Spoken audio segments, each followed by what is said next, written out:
as origens e o legado do Espiritismo.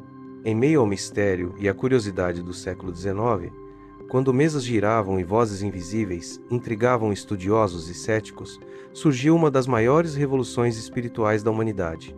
O Espiritismo nasceu não de dogmas, mas da investigação, da razão e do amor, unindo ciência, filosofia e fé em uma única verdade: a vida continua além da morte. Inspirado por fenômenos que desafiaram a lógica, o educador Hippolyte Léon Denisard Rivail, mais tarde conhecido como Allan Kardec, mergulhou no estudo das comunicações espirituais com mente aberta e rigor científico. Dessa busca nasceu o Livro dos Espíritos, e com ele, uma doutrina capaz de iluminar consciências e consolar corações. O Espiritismo não apenas explica o que existe do outro lado, mas convida à transformação interior, à prática da caridade e à compreensão das leis universais que regem a vida. Ele ensina que a verdadeira evolução não está nas crenças externas, mas nas atitudes diárias que aproximam o ser humano do amor e da paz. De suas origens na França ao florescimento no Brasil, o Espiritismo construiu uma trajetória de luz, esperança e fraternidade, inspirando gerações com nomes como Bezerra de Menezes e Chico Xavier, que transformaram fé em ação e sabedoria em consolo. Hoje, no século XXI, essa filosofia continua viva e atual, unindo corações ao redor do mundo. Ela nos lembra que ninguém está só, que cada vida tem um propósito e que a morte é apenas o começo de uma nova jornada. O Espiritismo é, acima de tudo, um convite: conhecer, amar e evoluir. Imagine-se na França do século XIX. As pessoas se reúnem em salões iluminados por lamparinas e mesas começam a se mover sozinhas. Batidas, ruídos e respostas enigmáticas ecoam pelo ambiente. Seriam truques, ilusão ou algo muito maior? Entre os curiosos estava um homem cético e racional, Hippolyte Léon Denisard Rivail, um educador, pesquisador e filósofo.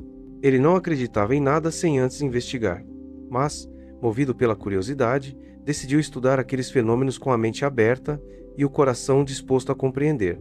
Foi assim que nasceu Allan Kardec, o nome espiritual que daria origem a uma das doutrinas mais profundas e transformadoras da humanidade, o Espiritismo. O Espiritismo é mais do que crença.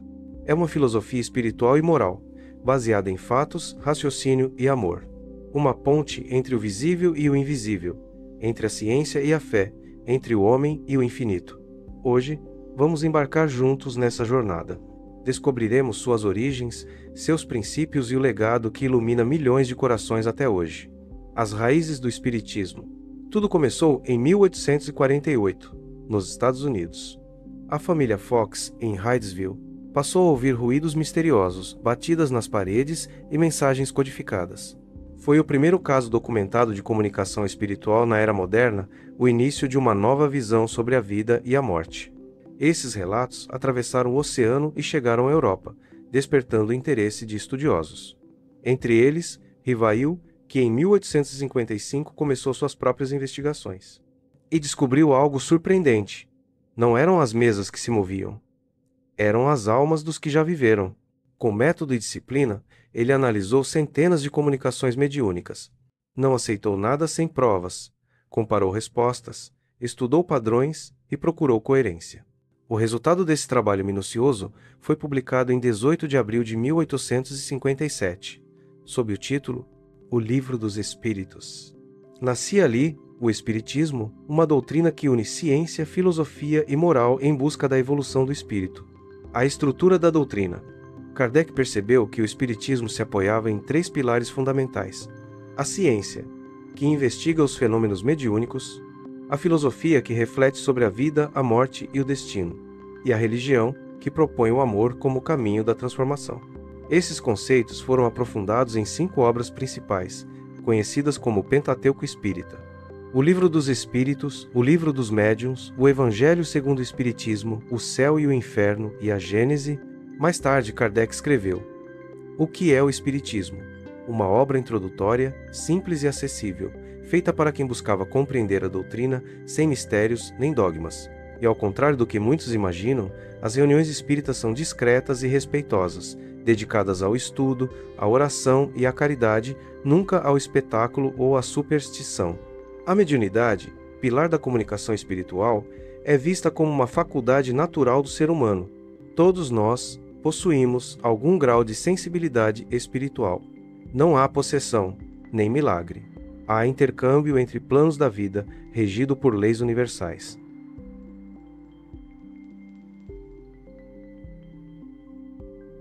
A aplicação, o legado e o futuro do Espiritismo. Aplicação prática e moral. Mais do que entender o além, o Espiritismo convida à reforma íntima. Transformar-se por dentro é o verdadeiro objetivo, porque a evolução começa quando nos observamos com sinceridade, reconhecendo nossas sombras e potencialidades. O conhecimento, ensina Kardec, não transforma o espírito instantaneamente, mas dá ferramentas para escolhermos melhor. A sabedoria se constrói nas pequenas atitudes, no perdão, na paciência, na bondade, na compreensão. Kardec também nos deixou uma lição valiosa. Quando o respeito faltar em uma conversa, é melhor silenciar, porque o progresso moral começa no diálogo pacífico e no respeito às diferenças. O legado brasileiro. O Espiritismo cruzou o Atlântico e encontrou no Brasil um terreno fértil. As primeiras obras chegaram por volta de 1860 e rapidamente conquistaram corações sedentos de fé racional e consolo. Mas o caminho não foi fácil. Em 1890, o Espiritismo chegou a ser considerado crime pelo Código Penal brasileiro. Mesmo assim, o movimento cresceu sustentado pela fé e pela caridade. Surgiram nomes inesquecíveis como Bezerra de Menezes, o médico dos pobres, que dedicou a vida a aliviar o sofrimento dos necessitados e unificar os grupos espíritas do país. E, mais tarde, Chico Xavier, o médium que se tornaria o maior símbolo do espiritismo moderno. Com mais de 400 livros psicografados, Chico espalhou mensagens de amor, fé e esperança, tocando gerações inteiras com sua humildade e sua doçura. Não podemos deixar de falar também do renomado médium baiano, Divaldo Pereira Franco, notável orador espírita internacional, com toda a riqueza de sua obra. Com mais de 5.000 pessoas atendidas diariamente, na Mansão do Caminho, obra assistencial que transforma vidas em Salvador, desde a sua fundação, em 15 de agosto de 1952, oferecendo educação, saúde, apoio psicológico e assistência social a quem mais precisa, o que é a essência do seu trabalho. Na educação, são quase 2.000 alunos, que vão da creche ao ensino médio, recebendo materiais didáticos, fardamento e refeições diárias. Hoje, o Brasil é o epicentro mundial do espiritismo, com milhões de adeptos e milhares de centros que seguem o mesmo propósito: educar o espírito pelo amor e pela caridade. O espiritismo hoje e amanhã. No século XXI, o espiritismo continua vivo e dinâmico. Adapta-se às novas linguagens, às redes sociais, à ciência moderna, mas sem perder sua essência. A busca pela evolução moral da humanidade. Ele convida cada um de nós a pensar, sentir e agir com mais consciência, a compreender que a vida é eterna e que cada ato de bondade deixa um rastro luminoso no universo. Um chamado à luz. O Espiritismo é uma luz que consola e esclarece. Uma filosofia que ensina que ninguém está só, que o amor é a força mais poderosa do cosmos e que cada vida é uma oportunidade de recomeço. Por isso, comece sua própria jornada. Leia O que é o Espiritismo, participe de grupos de estudo, reflita sobre suas atitudes, busque a paz, a amizade e a fraternidade que unem os corações em torno do bem. E lembre-se, amar é a maior prova de evolução. Se este vídeo tocou seu coração, compartilhe e nos acompanhe para mais conteúdos sobre o mundo espiritual. Espalhe essa mensagem de luz, porque o conhecimento é chama viva e, quando compartilhado, ilumina o mundo inteiro.